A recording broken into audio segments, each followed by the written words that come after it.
Hello viewers, இப்போ நம்ம போறது ஒரு உண்மையான சம்பவம் தான் இந்த போறோம். வங்கதேசத்துல ஒரு பெண் வந்திருக்கா. அந்த பெண்ணோட அம்மா திடீர்னு இறந்துட்டாங்க. இப்ப அந்த வீட்டுக்கு யாருமே வரல, உதவியற்றவளா நிக்கிறாங்க. அதுக்கு முக்கிய காரணம் என்னன்னா, அவங்களுடைய அம்மா ஒரு விபச்சாரி. அதனாலேயே அந்த வீட்டுல அழுக்கான வீட்டுக்கு யார் வருவா அப்படின்னு அவங்க எல்லாமே தவிர்த்துறாங்க. அந்த பெண்ணோட பேரு மரியா. இப்ப அந்த பெண்ணு வீட்டுக்கு வீடு போயிட்டு எங்க அம்மா இறந்துட்டாங்க, வாங்க உதவி பண்ணுங்க, அடக்கம் பண்ணணும் அப்படின்னு அவங்க சொல்றாங்க. ஆனா அவங்களோட இறுதி சடங்குக்கு யாருமே பங்கேற்கவில்லை. ரொம்ப வருத்தப்பட்டு உட்கார்றா. அப்பதான் அவருடைய அம்மா சொன்ன ஒரு வார்த்தை அவளுக்கு ஞாபகம் வருது. அதுதான், நான் இறந்த பிறகு இரவு 12 மணிக்கு என்ன இறுதி சடங்கு பண்ணணும், ஆனா அதுக்கு ஒருத்தர் போய் நீ சந்திக்கணும் அப்படின்னு அவங்க சொல்றாங்க. அவங்க சொன்னதை ஞாபகம் வச்சுட்டு இப்ப அந்த இடத்துக்கு போறாங்க. அது ஒரு ஆன்மீக பள்ளி. இப்ப அங்க போயிட்டு அங்க கதவு தொட்டுறாங்க. இப்ப ஒருத்தர் வெளில வர்றாரு. நீ யாருமா அப்படின்னு அவர் கேட்கிறாரு. என்னுடைய அம்மா இறந்துட்டாங்க, யாருமே எனக்கு உதவல, யாருமே வரல அப்படின்னும், மேலும் அந்த மக்கள்லாம் யாரு விபச்சாரி வீட்டுக்கு வருவாங்க, இந்த பாவம் எங்களையும் சேரும் அப்படின்னும் அவங்க சொல்றாங்க. அவங்களை அடக்கம் செய்யணும், யாருமே எனக்கு ஹெல்ப் பண்ணல அப்படின்னும் அவங்க சொல்றாங்க. இப்ப அவர் என்ன சொல்றாருன்னா,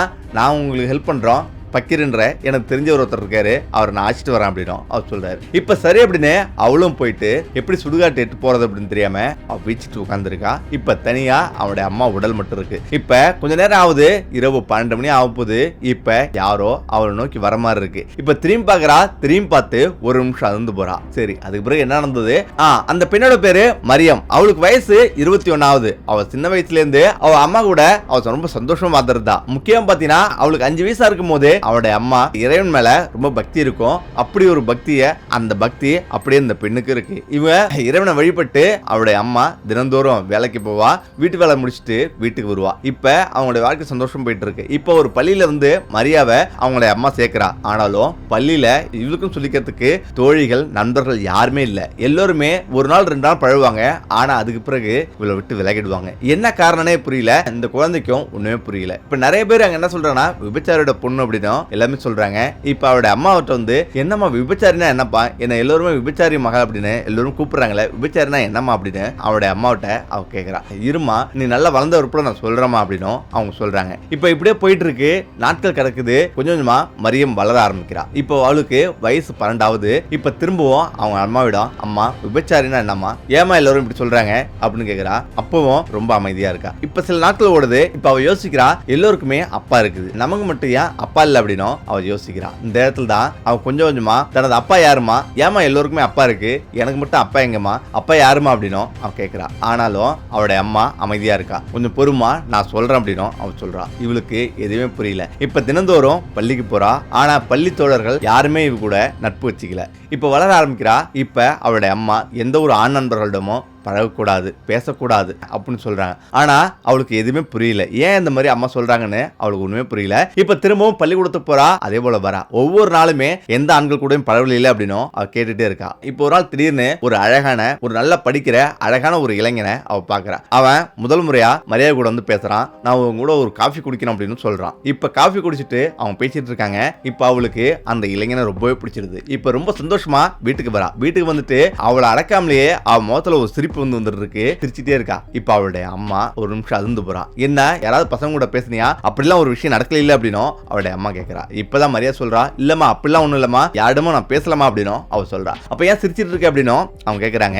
இப்பதான் சொல்றா, ஒரு பையன் கீழே விழுந்துட்டான், அதை பார்த்து நாங்க சிரிச்சிருந்தோம் அப்படின்னு அவ சொல்றா. அப்பதான் சொல்றா, யாரோட துன்பத்திலும் நம்ம சிரிச்சு வாழக்கூடாது அப்படின்னு அவங்க சொல்றாங்க. இப்ப சரி அப்படின்னு அவ ரூம்ல போய் படுக்கிறா. ஆனா அவளுக்குள்ள வாழ்க்கையில இதுவரை இல்லாத ஒரு சந்தோஷம் அவளுடைய வாழ்க்கையில் நுழையுது. சந்தோஷமா சிரிக்கிறா. இப்ப மீண்டும் பள்ளிக்கூடத்துக்கு போறா. இப்ப அவ திரும்ப வந்திருக்கும் போது ஏகப்பட்ட நண்பர்கள் ஓடி வராங்க. அதுல ஒருத்தர் சொல்றா, இது போல விபச்சாரி பொண்ணு அப்படின்னு எல்லாரும் கிட்ட பண்றாங்க. இதை பார்த்துட்டு அவ அதிர்ச்சி, விபச்சாரினா என்ன அப்படின்னு அவ கேட்கிறா. அதாவது ஆண்களுடைய உணர்வுகளை தூண்டி அவங்க கூட இருக்கிறது தான் விபச்சாரி அப்படின்னு அவங்க சொல்றாங்க. இதனால ஒரு நிமிஷம் அருந்து போறா. இப்ப அவ நேரா வீட்டுக்கு வரா. அவளுடைய ஸ்கூல் பேக்கு, பேனா எல்லாத்தையும் தூக்கி எறிறா. தூக்கி எறிஞ்சிட்டு அவ கோவமா உட்காந்துருக்கா. கண்ணாபுரான்னு கத்துறா. என்னம்மா, ஏன் எல்லாரும் விபச்சாரின்னு சொல்றாங்க, விபச்சாரினா என்ன அப்படின்னு அவங்க கேட்கறாங்க. இப்பதான் அவங்க அம்மா, என்னம்மா ஏன் இவ்வளவு கோவப்படுற அப்படின்னு வந்து கேக்குறாங்க. எல்லாரும் என்ன இப்படி பேசுறாங்க அப்படின்னும், என்னமா நடந்தது, நீட எதுவும் சொல்ல மாட்டீங்களா அப்படின்னும் மரியா கேக்குறா. இப்ப அவன் அம்மா சொல்ல ஆரம்பிக்கிறான், நான் பண்ண ஒரு மிகப்பெரிய தவறு என்னோட அப்பா அம்மாவுக்கு துரோகம் பண்ணது. அதாவது என்ன ஒரு இளைஞன் காதலிச்சான். நான் அவங்க கூட சின்ன வயசுலேயே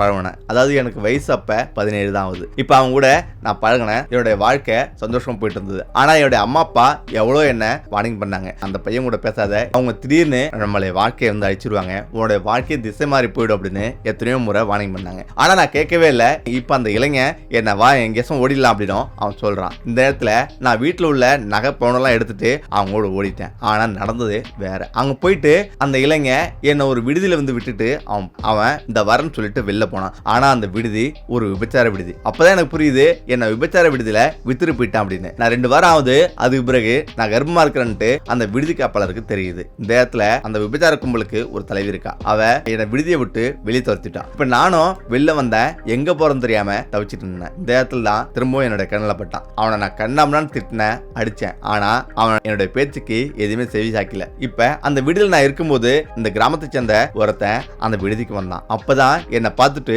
மரியம் இந்த மாதிரி விடுதியில வந்து இருக்கா, அவ ஒரு விபச்சார அப்படின்னு ஊர் முழுவதும் பரகிட்டான். அதுக்கு பிறகு என்ன அந்த ஊர் முழுவதுமே விபச்சார அப்படின்னு தான் அழைக்கிறாங்க. ஆனா நான் ஒரு நாள் கூட தப்பா இருந்ததில்லை. இவட பேர் மட்டும் இந்த ஊர் முழுவதும் தப்பா மாறிடுச்சு. நான் அதுக்கு பிறகு இந்த ஊர்ல தனியா வந்து வாழ பழகினேன். நானே தனியா வேலை செஞ்சு உன்னை காப்பாத்தினேன். இந்த அளவுக்கு நான் வரத்துக்கு முக்கிய காரணம் உன்னை எப்படியாவது ஒரு ஆளா ஆக்கிடணும் அப்படின்னு தான் எனக்கு ஒரு ஆசை அப்படின்னும் அவங்க சொல்றாங்க. இந்த இடத்துல அம்மா இவ்வளவு கஷ்டப்பட்டு இருக்கீங்க, நம்ம மாமா வேற எங்கேயாவது போய் வாழலாம் அப்படின்னும் அவங்க சொல்றாங்க. இப்பதான் மரியாவோட அம்மா ஒரு போட்டோ எடுத்து அவங்க கையில கொடுக்குறாங்க. அதாவது இதுதான் உன்னுடைய அப்பா, இவன் தான் என்னை விட்டு ஓடினது. தற்போதைய போட்டோ இதுதான் அப்படின்னு ஒரு வயசான போட்டோவை எடுத்து காட்டுறாங்க. அது எங்கேயோ பார்த்த முகம் மாதிரி அவங்களுக்கு தோணுது. மேலும் அவன் சொல்றான், நான் இறந்த பிறகு என்னை தேடிட்டு யாருமே வரமாட்டாங்க. அதாவது நான் விபச்சாரின்றதால ஒருத்தர் கூட என்னை வந்து அடக்கம் செய்ய வரமாட்டாங்க. அதனால என்னை நீ தான் அடக்கம் பண்ணணும். அதே போல இரவு 12 மணிக்கு மேல யாரும் இல்லாத நேரத்துல என்னை அடக்கம் பண்ணிடு அப்படின்னு அவங்க அம்மா சொல்றாங்க. இதை கேட்டுட்டு அவ அழுதுட்டு இருக்கா. இப்ப அவ தைரியத்தோட அவளோட கல்லூரிக்கு போறா. ஆனா சில நாட்கள்லயே அவளுடைய அம்மாவுக்கு உடல்நல சரியில்லாம போகுது. பயங்கரமான நோயால அவங்க பாதிக்கப்படுறாங்க. இப்பதான் மருத்துவரும் இவங்களை இனிமே புழைக்க வைக்கிறது ரொம்ப கஷ்டம், இறந்துருவாங்கன்னு சொல்லிடுறாங்க. இப்ப மருத்துவர்களும் கைவிரிச்சிடுறாங்க. இப்ப அவ ரொம்ப கதறி அழுகுறா. இந்த இடத்துல தான் 2-3 நாள்லயே அவளுடைய அம்மா இறந்துடுறா.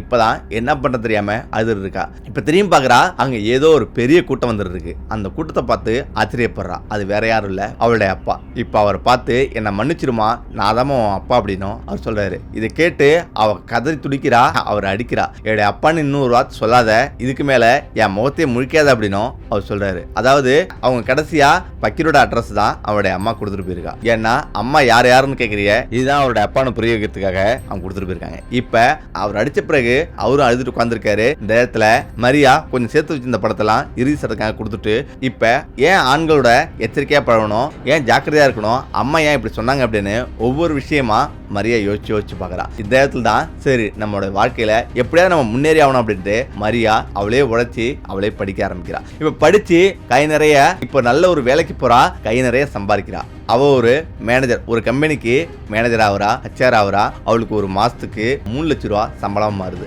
இப்ப அந்த ஊரே திரும்பி பார்க்குற அளவுக்கு மரியா பணக்கார பொண்ணா மாறுறா. இப்ப அந்த ஊர் மக்கள் எல்லாருமே மரியாவை நெருங்கி வராங்க. இப்பதான் பணம் இருந்தா எப்படிப்பட்டவங்களையும் மாத்த அப்படின்றது மரியா வாழ்க்கை ஒரு உதாரணம். அவளுக்கு கல்யாணம் பண்றது கூட தோணல. அவளுடைய வாழ்க்கையில அவ்வளவு ஒரு துன்பத்தை அனுபவிக்கிறா. இப்பதான் அவன் ஏற்கனவே சந்திச்ச அந்த இளைஞனை திடீர்னு ஒரு நாள் சந்திக்கிறா. அவனும் அதே கம்பெனில வேலைக்காக வரான். இப்ப அவங்க 2 பேத்துக்கும் காதல் மலருது. திரும்பவும் அவங்க 2 பேரும் கல்யாணம் பண்ணிட்டு வாழ்க்கைய சந்தோஷமா இருக்கிறாங்க. இத ஒரு மெயில் மூலமா அனுப்பி அவங்களுடைய கதையை சொல்லியிருக்காங்க. இது நாடு முழுவதும் இப்ப வேகமா பரவுது. ஓகே, நம்மள இதை விட பிரச்சனை நினைக்கிறேன். மீண்டும் சந்திப்போம். நன்றி, வணக்கம்.